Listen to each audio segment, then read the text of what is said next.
Namaskar, Jai Hind, Jai Bharat, and welcome to Dev Talks. This is Aadi. I have with me Ambassador Kanwal Sibal, who's going to tell us about diplomacy during Operation Sindoor, and especially about our dear friend Donald Trump, or if I may call him Musk versus Trump, because that's what is trending right now. Everybody's this thing, and we've also done our analysis as to what happened between these two gentlemen. But that's another Operation Sindoor that we'll talk about. But let's talk about right now, sir. First of all, thank you so much for your time. It's always a learning experience to talk to you. How do you think our diplomacy went during Operation Sindoor? I think the real achievement was the military operation, not so much the diplomatic part, but I'll come to that. In the sense that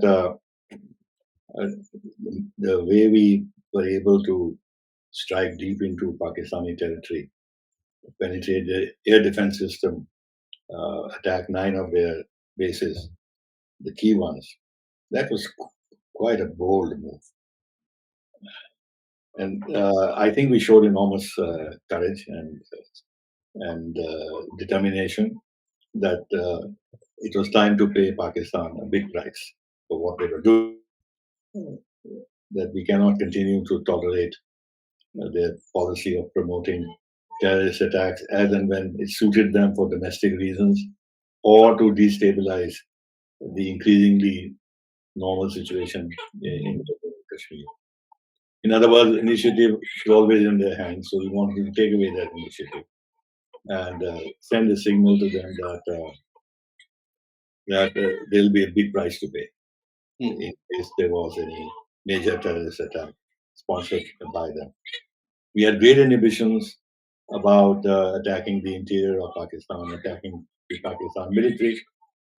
One can actually also say that our initial hesitation to attack their military uh, targets, a bit surprising because we sent them a message and we acknowledged that we were not targeting the military, but we were only targeting the terrorist hubs in Pakistan.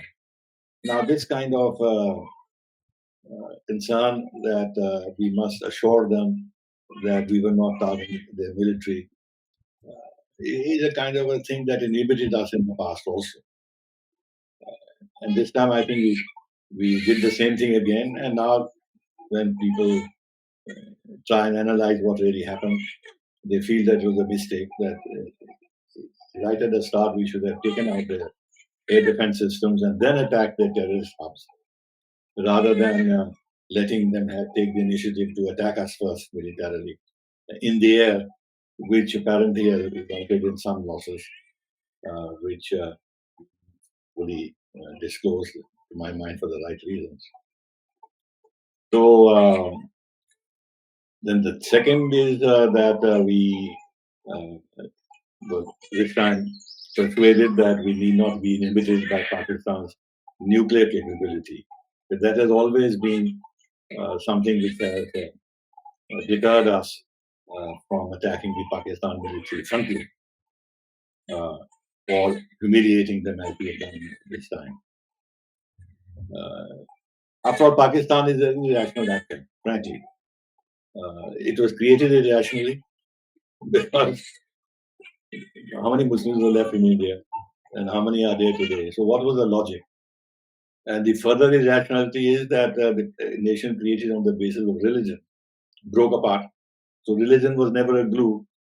So, what was the rationale of creating a state based on religion when that state itself broke later on? And then their periodic military operations against us in 65, 71, and this and that. And when that failed, terrorism, right from 1989-90, they have been conducting terrorist attacks against India. Look at the disparity in power and size and the capacity that the two countries have to absorb this kind of attacks from the other side. They have very little, we have much more. Anyway, all this is irrational.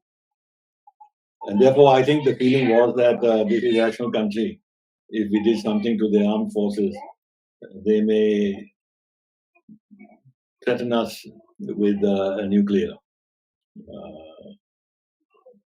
attack, or may actually threaten us with the use of tactical nuclear weapons or whatever.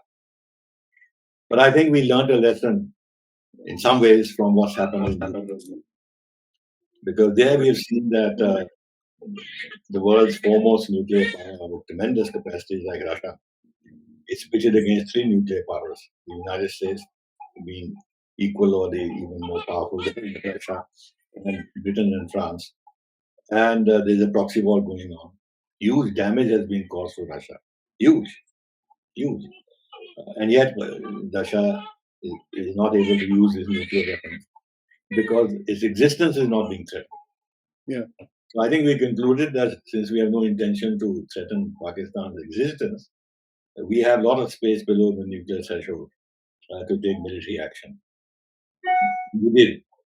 Now, in theory, it's fine, but when a leader takes this, it needs a lot of courage and determination. And I think to that extent, one should applaud Prime Minister Modi for taking this position. And I'm also glad that on the diplomatic side, he took the action, took the step to hold the Indus Waters Treaty in abeyance.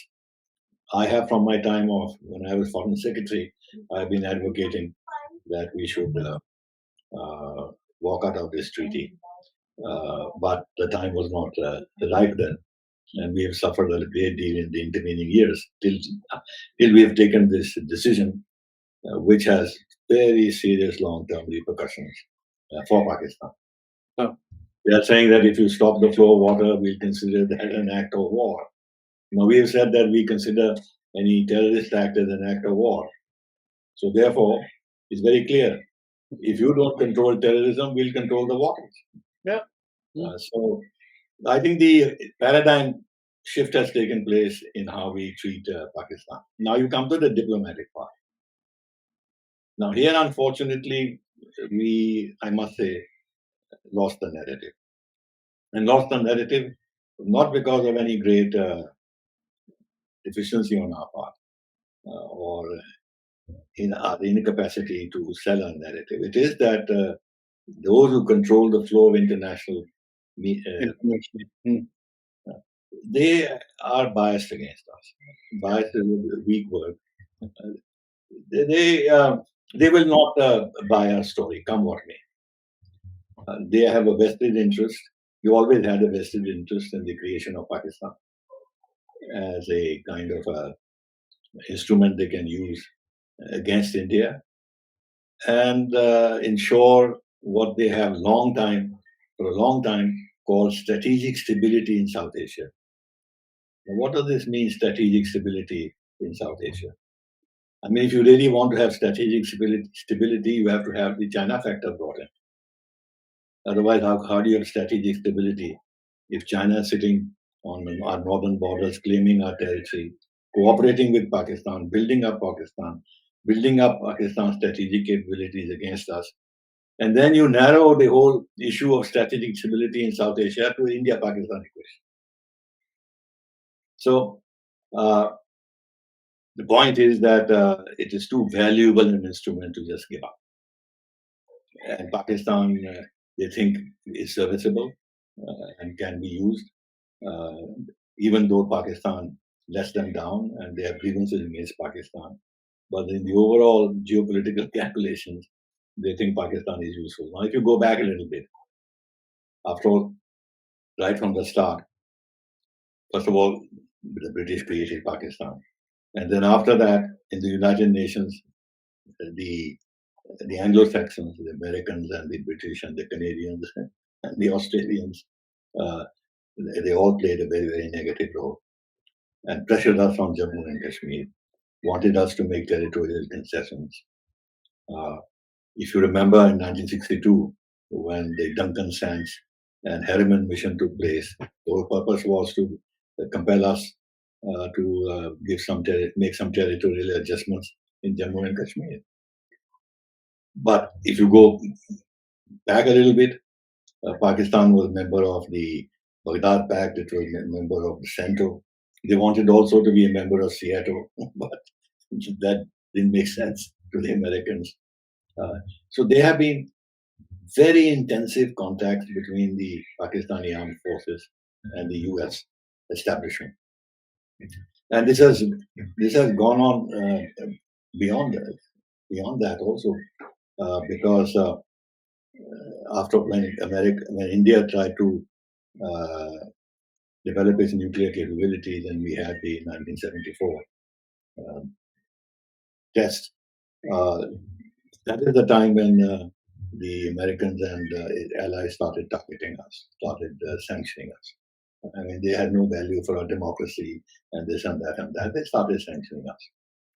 And this is important. In fact, in the development of Pakistan's nuclear capability, there is, of course, the hand of China, but there's also the hand of the United States. Let's not forget that. In part, I've dealt with all this wretched Pressler Amendment and giving certificates and this and that, and giving them arms and and all sorts of planes, stuff like that, F-16 later on. The Central Command has very, very close ties built over decades with the Pakistani armed forces. They collaborated in against the Soviets in Afghanistan. In fact, they very willingly, both sides, introduced jihad in the region for rather larger geopolitical purposes. You remember also that U2 affair and the base that Pakistan. Now, I'm recounting all this to say that there's been a huge investment by United States and others in Britain in Pakistan, and they don't want to give up that investment. And that investment is very useful in extracting concessions from India or putting pressure on India.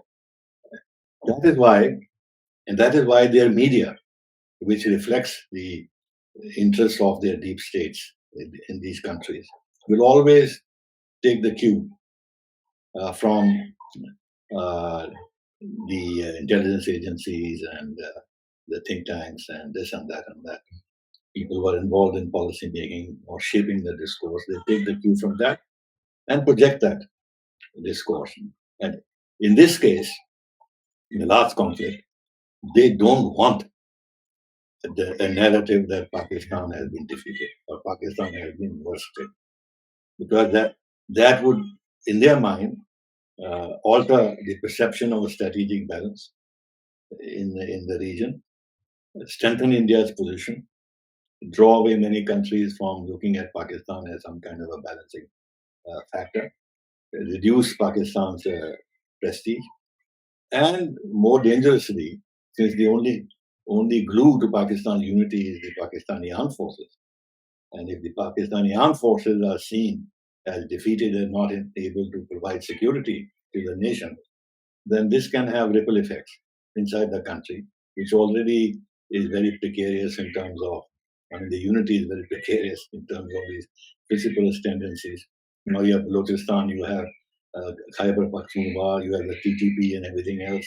They can't even handle their old allies, the Taliban in Pakistan and Afghanistan. So that actually there could be serious internal repercussions for Pakistan's unity in this and that. And finally, there are these larger considerations. They must somehow have confirmation that the Rafales were down. After all, don't forget that the Rafales, that we chose Rafales over F-16s in the first instance, and then over F-18s, yes, sir. The second. Therefore, if they can prove that the Rafales are not as good as India thought they were, etc., that it will damage the reputation of French Rafales and its armament industry. And of course, the Chinese have got into the act. Yeah. They've got into the act of the JF or 10 or JF 17 or God knows what, and their missile very effective and stuff like that. So the focus is only on that. Make somehow India admit that it lost Rafales. See, the point is, we have given visual evidence of the successful attacks we made on their bases and everything else. It's in the public domain through commercial satellite imagery, they know that this has happened. So they're not interested in it. But what they don't have is proof that India lost aircraft, and especially the Rafales. And hence, they the focus is only on that. Yeah. And therefore, personally, I was a bit unhappy that our CDS got trapped in the interview with Bloomberg and then with Reuters. First of all, these agencies have been always negative about India. And Bloomberg, as you know, is now controlled by the Chinese, by a Hong Kong company. So we should have avoided giving an interview to agencies which then spread the story internationally, globally. Mm. So we are therefore giving, how should I say,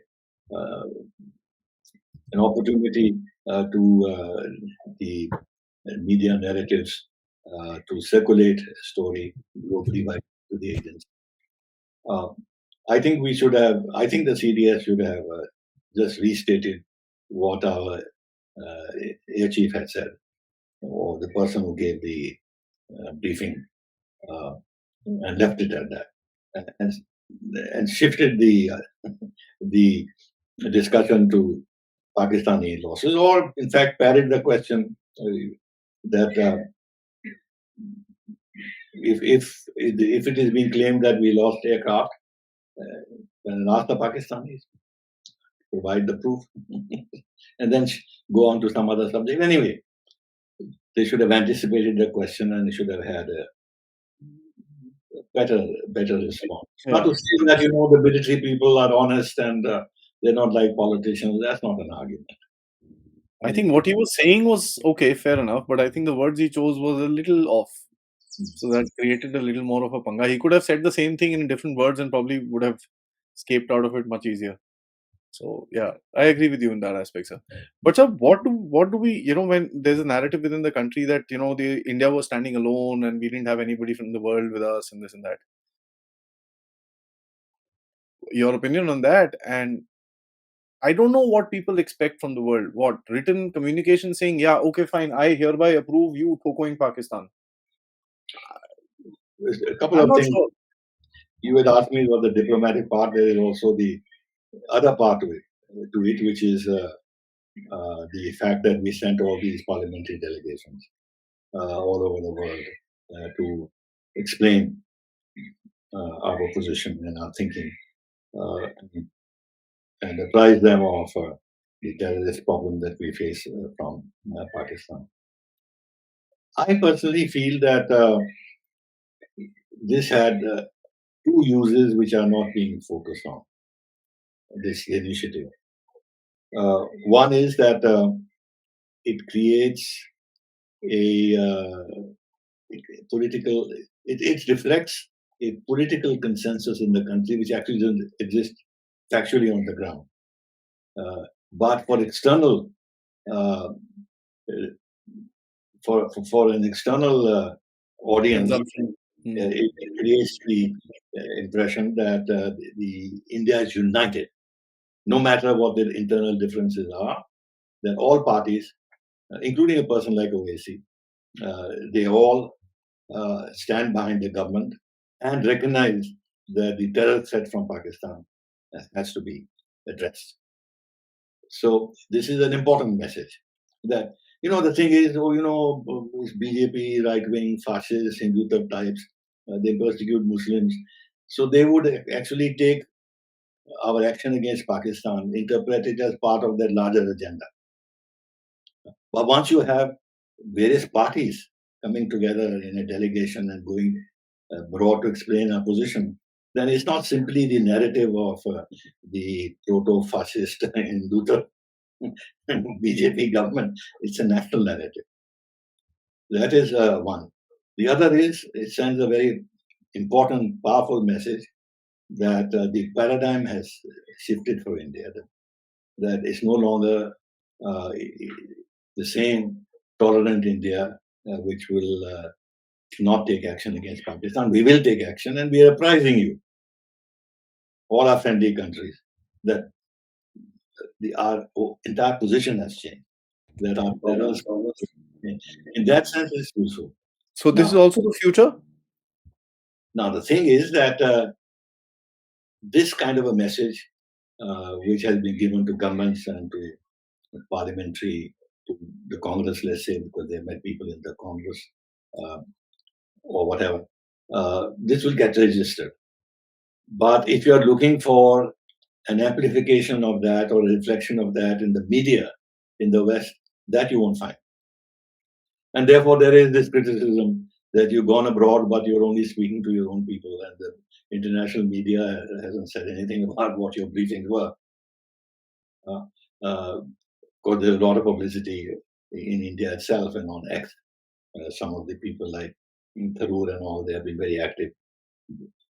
But I come back to what I said earlier, that the media will not project this.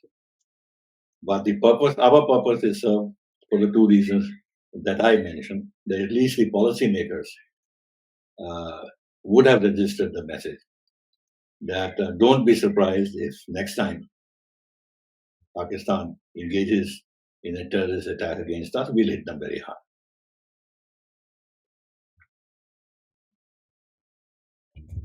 And that's my whole wonder, that we are probably preparing a ground for the future as well, that we will do this, so don't be Yes, surprised. And yes, we're not going to spend time doing diplomacy beforehand like we did this time. We called everybody, explained, showed them stuff, this, that. That's not going to happen. We're going to hit. So that's fine, and that's something I saw. Most of the world basically were fine.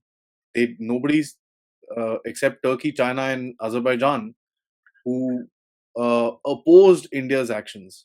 Rest, everybody was fine, and nobody kind of opposed it. And I think that's the best that you can get from a anarchic world today. That nobody is kind of couple of reprimanding. things, couple of things which is very important. So That even an extremely sensitive issue like water, in the context of climate change, nobody has reacted adversely to our holding the IWT in abeyance. Only Turkey has said something, but Turkey is utterly mendacious and a liar in this regard. Because I was ambassador to Turkey when they started the Ataturk Dam, and Iraq protested very strongly that this will interrupt the flow of water from Turkey to Iraq. And the Turkish president at that time, I was there, said that, look, God has given you water, but God has given us water, but God has given you oil, so we can exchange water for oil. There's absolutely no respect for the rights of the lower riparian. The World Bank refused to finance it because of this reason, that it would affect the flow of water to Iraq. So they have absolutely no. They don't accept the rights of the lower riparians. And here, in our case, to criticize our decision to interrupt the flow of water potentially to Pakistan, but the Turkish position is totally ridiculous. But even the staunch friends of Pakistan have said nothing in this regard, and they know the implications of this. For the rest, the thing is that, look, let's be realistic. We don't get involved in taking sides. We always call for dialogue and diplomacy and de-escalation and this and that. Now we can't have it both ways. In our case, we say no, they must support us. No, you'll have the same language from them. should we start expecting Restraint, it like that? So both ways, escalation, dialogue, diplomacy. No country, even if some of them felt that India was right in slapping Pakistan hard, publicly they will not say it. Yeah. The G7 statement, again, if you look at it, it talks about the restraint and de-escalation, and dialogue and diplomacy. Uh, Individual statement by countries would also be the same. So we have to accept that as part of diplomacy. We shouldn't have expectations that when it comes to our problems, nobody will uh, that others will support our point of view and not take the kind of position we ourselves take when it comes to such matters between two Other countries. other countries. Yes. So that's fine. I'm not I'm unhappy about it. I think it's a beautiful position to take, and nobody saying anything is the best place, you know.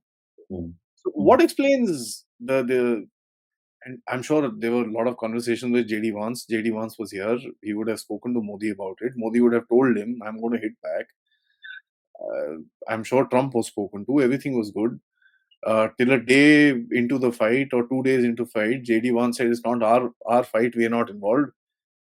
And what happened the next day that kind of Uncle Trump realized this is my opportunity for a Nobel Peace Prize, jump into it? Is that what it is? Or the I theory, as to say, which is that Pakistan, you know, basically cried to him, he did them a favor. No, yes, it could be, but I think it's deeper than that. If you So recall when during his first term as president, Imran Khan had visited the White House.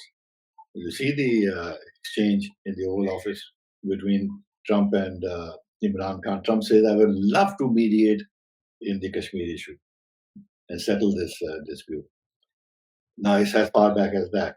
He's had that in mind. Then later on some occasion, I've forgotten what it was, he said that I had told Prime Minister Modi that I would like to uh, help settle the differences between India and Pakistan. But he says Modi is very tough. He said, no, I could handle it myself and this and that. that's the podcast. Yeah, he said it in a podcast. Yes. Yeah. So, so there is this background. And now that when this conflict happened, and Vance said what he said, and you just mentioned it, I think Trump then took upon himself to act as a peacemaker since he couldn't succeed quickly in Ukraine and he couldn't show anything anywhere else. So this was a soft option, and therefore he intervened and took credit for ceasefire between India and Pakistan. And it's not nice to say so, and lied about it. I mean, it's a strong word, but lied about it. First of Repetitive. all, First of all, he didn't speak personally to anyone. Mhm. Now, when he says that he personally intervened, and he told President Putin recently, and the Russians have acknowledged that, what does personal intervention mean? And I mean, if there is a conflict going on somewhere, and America has interests on both sides, obviously they will try and talk to both sides. Huh? Uh, and as a president, either he can himself talk, or he can ask his Secretary of State or the Vice President to talk. I mean, there's nothing personal about it. This is just normal diplomacy. How it works. And so I think uh, then he says, no, I didn't talk personally, but I've been helpful. He said that at one time also. But he keeps repeating that. And he got this, he announced the ceasefire even before India and Pakistan could do this, which actually placed us in a very awkward situation because it appeared that we had succumbed to US pressure and the opposition in India is taking full advantage of this um, in a very crude way, unfortunately.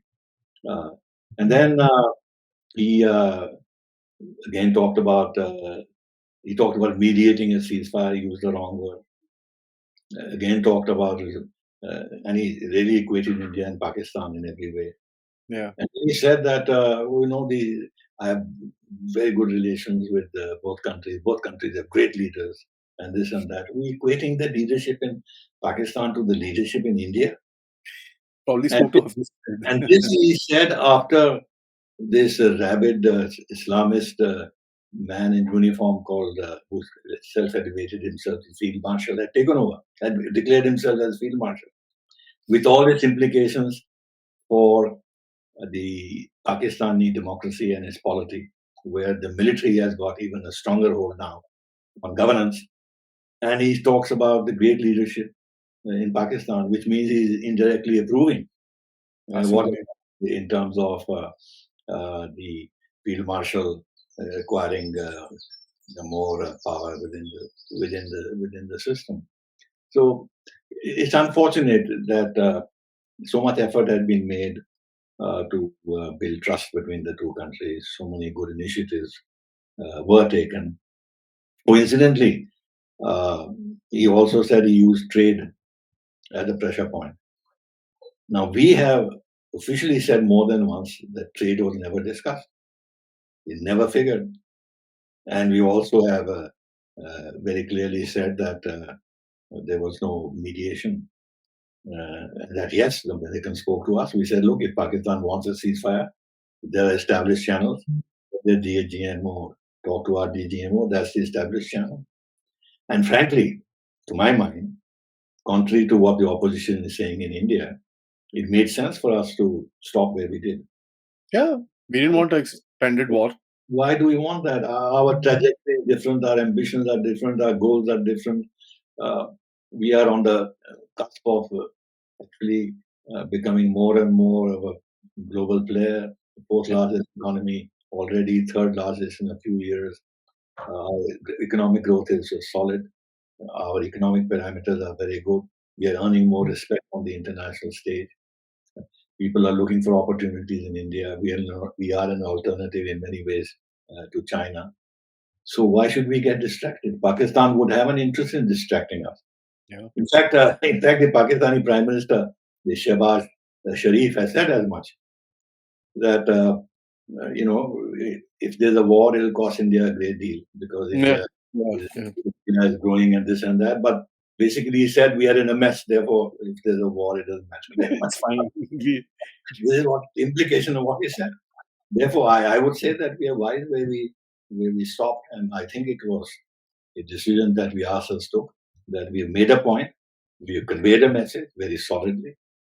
Hopefully, the message will get registered, and there it is. And we still have options in our hands, especially the Indus Waters Treaty, which we can always use. And we've stopped there, and then we see what happens next.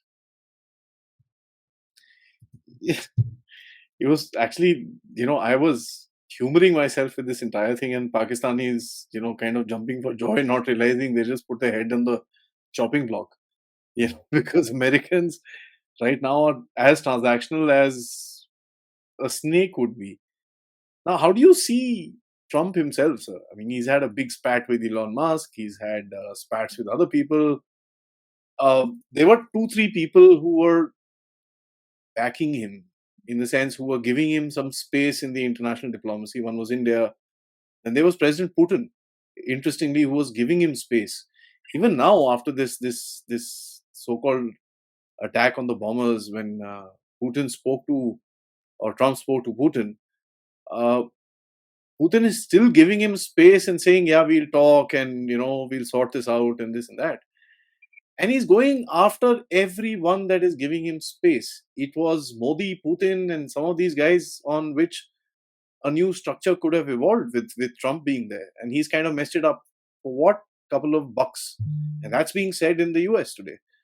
So how do you see this whole administration, sir? Well, there is a view that there's a lot of confusion in the administration. There is a lack of professionalism. There is no clear lines of decision making. It's Trump that says what he wants to say, does what he wants to do, and nobody has the courage to go and properly brief him and correct him. Which means that Trump, with his impetuousness, unpredictability, lack of focus, ignorance of detail, disregard of geopolitics, single-minded focus on trade and tariffs, and of course, this constant appeal to his base. In other words, a lot of what he does and says in his own rather disjointed manner is actually addressing his domestic audience. So the foreign policy positions are a reflection of what he thinks the base wants him to do, which is a huge problem because you can't base foreign policy of any country, especially that of the United States, with its international obligations and presence and interest, to be guided solely by domestic pressures and policy and appeal. So that is where the problem is. So, and then on top of that, it is his ego and his narcissism. He wants to take credit for everything. He says whatever he wants to say without thought. And the manner in which he treated the South African president, and the way he was talking to Merz, the German chancellor. Uh, I mean, he says things which are terrible in diplomacy. They're humiliating to the other party. Fortunately, he's not said anything negative about Modi. I mean, he still says that I like Modi, I get along with him, this and that and that. But he's totally insensitive to the political and diplomatic requirements of the India-US relationship. Having said that, there are a couple of things. One is that I understand that the trade talks are proceeding as well as they could. It appears that we are striving to reach some kind of a decision before July, and a lot of discussion has taken place. And I understand the assistant USDR is coming for a final round of negotiations to Delhi. In other words, all is talk about using the trade lever and this and that is at a different level altogether. It has nothing to do with actual facts on the ground.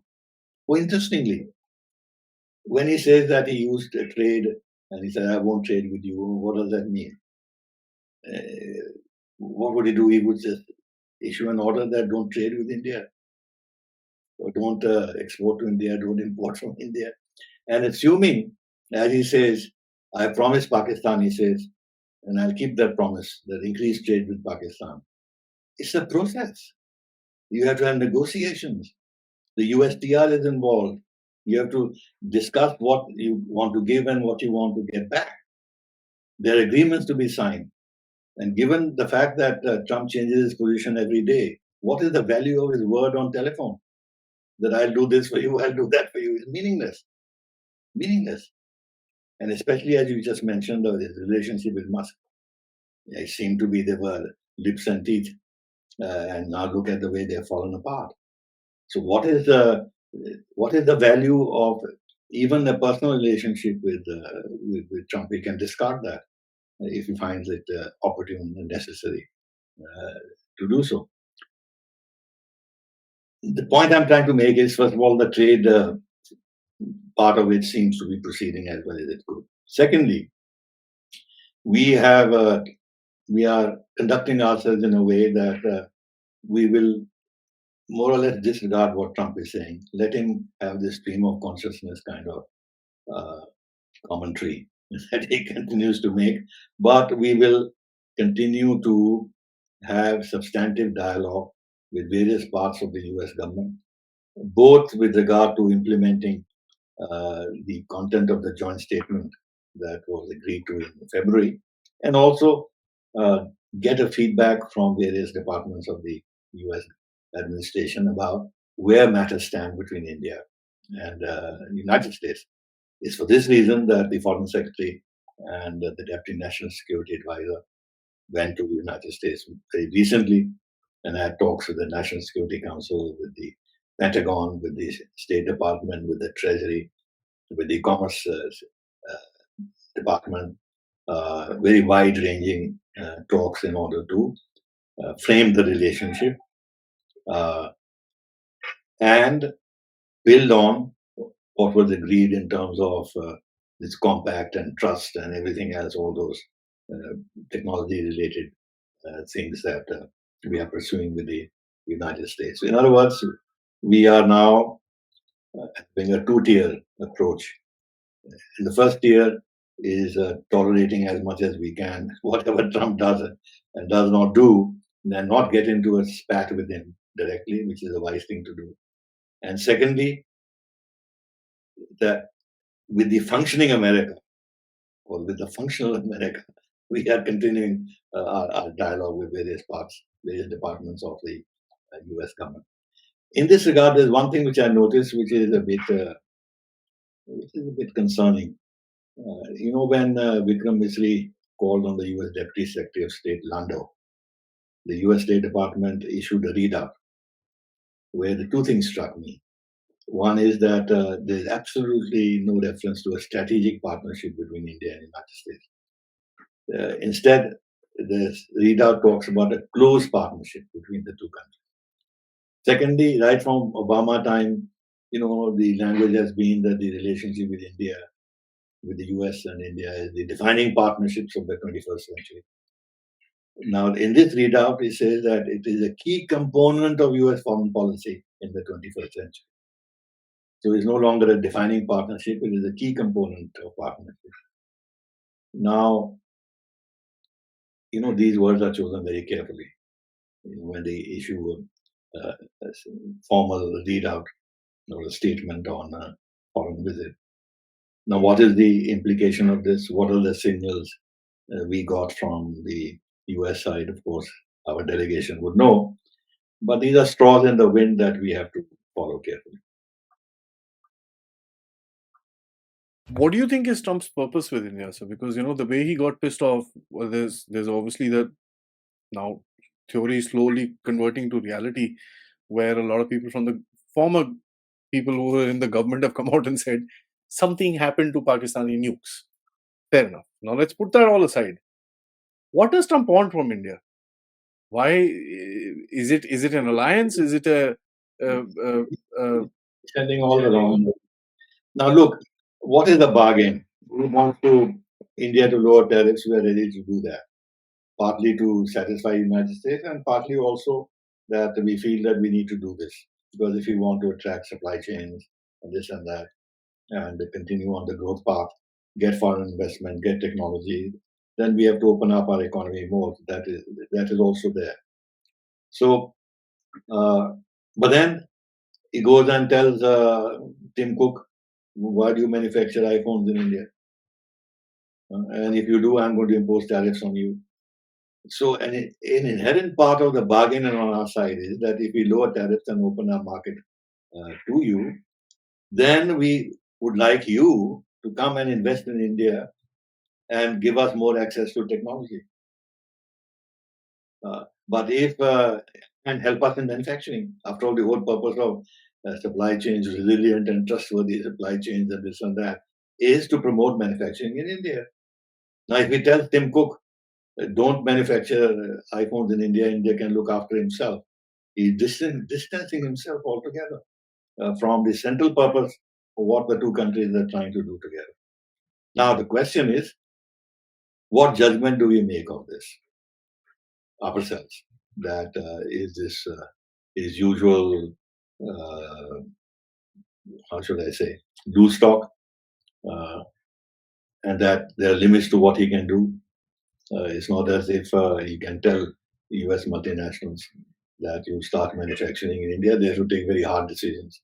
In the United States, they have to take very hard decisions. They'll have to see whether they can actually produce these items in the United States at competitive cost. And then does he want to wind up the multinationals? After all, what does multinational mean? That they have production facilities in various nations. So, yeah, is he going to now wind up the entire multinational ecosystem? It's not possible. And then I think the judgment we have to make is that in 2 years, when the elections to the House takes place, will he lose the House? And if he loses the House, will he be able to implement some of his schemes and plans? In other words, can we wait it out a little bit? Not get into a big scrap with him unnecessarily, uh, and wait, uh, wait till things begin to clear up domestically in the United States itself. And at the end of the day, we also have to factor in the reality that the bipartisan consensus in favor of India is still there. We have very good friends in the administration, whether it is Vance or whether it is the Director of National Intelligence, or whether it is the Secretary of State Rubio. These are people who have a record of friendly approach and thinking towards India. We have people in the Congress. So there is the caucus, uh, which also is helpful. So there are channels through which we can convey our positions, address some of the concerns we have about what is being said or done at the level of the president discreetly. Uh, so I think, and then at the end of the day, I come back to what I've been saying earlier, that our relationship with the United States is the biggest and the most important relationship we have. It doesn't serve our longer term purpose to be at odds with the United States. Therefore, we have to swallow a few things. We have to tolerate a few things and keep our sight on our longer term interest and not react emotionally uh, or get into a needless. Argument online and this and that. Yeah. So, in other words, not okay. Let me make another point. Have you ever had a smooth relationship with the United States? No. Never. So therefore, there's nothing new. In fact, we have had worst phases in our Actually, relationship. this guy is better. He's not interfering in our internal affairs. Exactly. I like that. So Therefore, we should look at the positive. relatively Yeah. positive side. Yeah. So, but last question. There's just so much diplomacy, especially surrounding Trump. Yesterday, Trump and Putin had a conversation, and Yuri Ubizkov, what's his name, whoever that Putin's aide was, he actually comes around and says that we had conversations about India Pakistan, and the skirmish or the issues were sorted out by personal intervention of Trump. Now, is that just being stupid by Russia, or they're also trying to send us some kind of a message? I have commented on that on X already. Uh, Firstly, it is Trump who told Putin Yeah, that I personally intervened. And he's been saying this here, there, and everywhere. It's not that he only said to Putin. Any visitor, he told the South African president also that he did this. He told the German chancellor also. So yeah. when he comes, he says this. Now, the point is that when the Russians had a readout of the conversation, they said that this is that Trump personally intervened. Firstly, I've addressed earlier on this question of personal. What does personal mean? I mean, when you are head of the government, then everything is personal because you are the last person or you are the person who ultimately decides. So does that become personal in that sense? It doesn't become personal. It's your response. You are on top of the heap.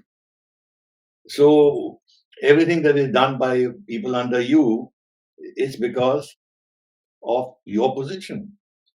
But that doesn't mean that he had to pick up the phone and speak to Prime Minister, which he never did. Personal would actually mean that he personally, actively himself intervened, which he hasn't, either with India or with Pakistan. So, but why have the Russians done it? It's obviously they are flattering this man. They want him. They want his image as a peacekeeper, peacemaker, to be further consolidated. So they give him credit for something that was done in India and Pakistan. For what? For According what, George? According to his own claim, they're giving him credit because they want to keep him on their side. Because contrary to Biden and all these fellows, and also people within the government, US government still, who are hawks on Russia, he's the man who wants to find some kind of a solution. He's entered into a dialogue with Putin.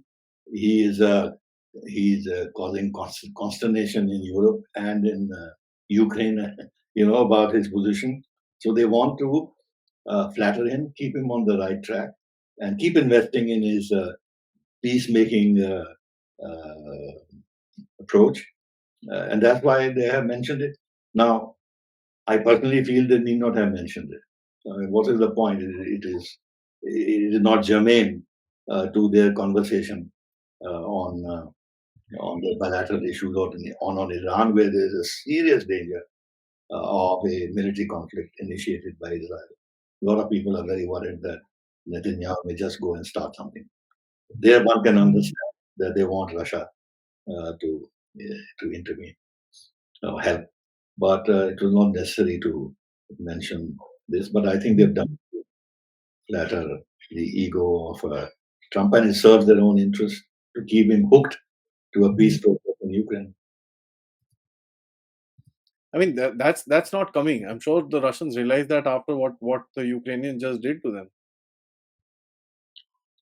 Well, That tells you Trump is not in control as well, sir.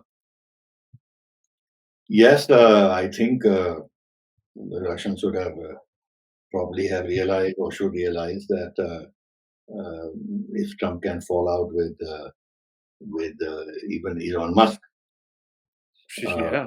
and then he can be as transactional as that he can be so utterly transactional um, that how much they can rely on Trump, who keeps changing his position and even threatens Russia with sanctions. He's again done that with with Merz, the German chancellor, that if he doesn't behave, that we can be tough, very tough, that kind of a thing. But let me put it this way: that the Russians are extremely cool-headed, very cool-headed. They are not emotional at all. They look at the longer-term picture. Hmm. They will tolerate a lot of this. But the most important thing is somehow to prevent US and Europe coming together and once again starting arming Ukraine. And the best way to do that is to keep pumping up Ukraine to Trump and continue the dialogue with him, flatter him his vanity, use him to the extent that they can. But that's it. That's it. I think they're realist enough, intelligent enough to know that Trump is a very changeable person. You know, there's a there's a saying right now in America. You want a meeting with Trump? Put about $2 million in his Trump coin, and there you go. You have a meeting. So it's getting to be that open now with regards to what he's doing inside. Well, you know what the South African said to him? He says, "I have no plane to give you." That was quite a very tart Strong. remark made, Yeah. and Trump didn't realize the tartness of it, and he said, "Well, I wish you had," or something like that. He said. So, I think the Russians, for them, the longer they can allow this confusion to continue between Europe and United States and between Ukraine and United States, it helps them. And they will go to the last hilt to keep Putin, to keep Trump engaged. After all, there was absolutely no engagement during the Biden administration. Yeah. Now there's such a sea change now to each other. For them, for Russia, the US relationship is extremely important. And therefore, they have to make a judgment and find some kind of a balance between Trump's unpredictability and unreliability and keeping him tied to a dialogue with Russia, which keeps Europe, uh, very uncertain and keeps them on the wrong foot and limits the Zelensky's uh, what should I say his his ability uh, to to continue the conflict with Russia. I think this is where it is, but it's for the Russians to judge, make the final judgment on this. Well said, sir. I think there is a lot more, and India needs to be quiet, patient, and I think not reactive but responsive in its behavior, because Otherwise there will be problems. See, the thing is, the thing about the people are saying who is hyphenated India and Pakistan. How can he hyphenate? How can anybody hyphenate India and Pakistan? I mean, the U.S. trade with Pakistan is $7.2 or $7.4 billion. With us is $200 million. Look at the kind of uh, look at the kind of engagement we have with the United States, Quad and the Indo-Pacific and military exercises and the Malabar thing and tri-services exercises and of course the China factor, which doesn't play in the case of Pakistan at all because China and Pakistan are very, very close to each other. But in the larger Asian arena, India is very valuable strategically to the United States of America. And then there is this IT YouTube business, the IMET business, Israel and everything else. Pakistan is not a player in this. Then our economy, look at the size of our economy, our growth prospects. Which country, okay, United States or Trump at his level may want, through his indiscretions, create this kind of equation between India and Pakistan. And some people talk of hyphenation, but which other country is going to do that? No one. No one. So this is just a phrase which has sort of gives opportunity to commentators to try and criticize our government. That you were trying to build up a very strong relationship with the United States, and what has Trump done is a re-hyphenated India and Pakistan. There is no re-hyphenation. There is none. Thank you so much for that, sir. This is very interesting because it's Joe Biden we knew was sleepy. This guy is hyperactive. Somebody needs to put him to rest for a little bit, at least 1-2 days. Keep the phone away from him. It's been a really embarrassing sort of a projection of a superpower where two people are fighting like 2-year-old kids. So it's very funny.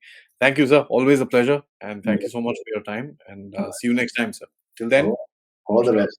All the best. Bye bye.